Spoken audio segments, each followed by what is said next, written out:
The captain, Jason Varitek, retires from the Red Sox.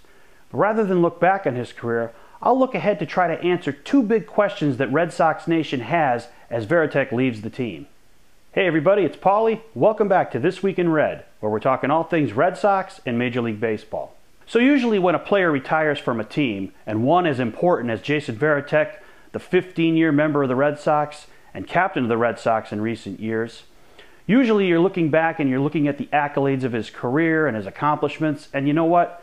Everybody knows what they are. Everybody knows he's a career Red Sox and that number 33 should be retired in Fenway Park as soon as possible. But rather than look back on his career, I want to look ahead to two questions that I have and a lot of Red Sox fans have about Varitek as he leaves the team. Number one is, who's going to fill the leadership void in that clubhouse that Varitek for years always filled?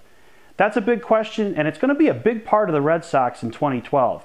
You know, losing Varitek and losing Jonathan Papelbon to the Phillies, these were two huge losses as far as leadership for the Red Sox. These guys were leaders in the clubhouse. There's no question about it. You heard that in the days after Papelbon signed with the Phillies. And of course, Varitek being the captain, he was the spokesman for the team. Who's going to step up in that clubhouse this year and take that role now and in the future? Now, the answers seem obvious. Dustin Pedroia is probably one we can consider. Kevin Youkilis would be another. But a guy that I have my eye on is Jon Lester. You know, he stepped up early in spring when he arrived at camp, and he took responsibility for the chicken and beer madness that he was a part of last year. And rather than portraying the arrogance and the indifference of Josh Beckett and the annoyance of Josh Beckett, Lester kind of took responsibility for himself and said, hey, you know what? This really made me and the team look bad.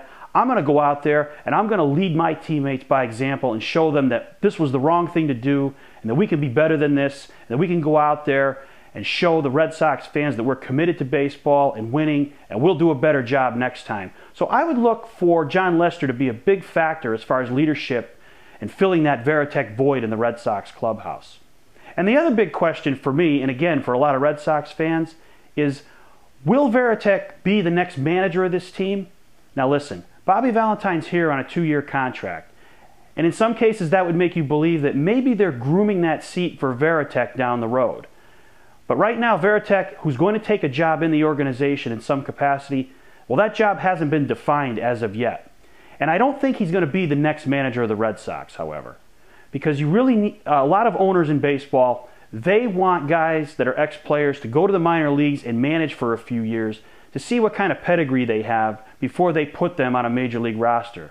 Now, one of the exceptions is Robin Ventura of the White Sox, who immediately got the job this past offseason, and he'll manage the White Sox this year. He's an exception to the rule.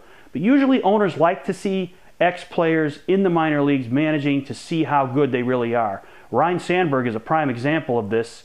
He's managed in the minors for many years. He was maybe a so-so candidate for the Red Sox job this year and some other jobs in baseball. He doesn't even have a job yet. So you could see that if you're an ex-player, you kind of need to go to the minor leagues to prove yourself. I think that's what will happen with Varitek in some capacity if he's interested in managing.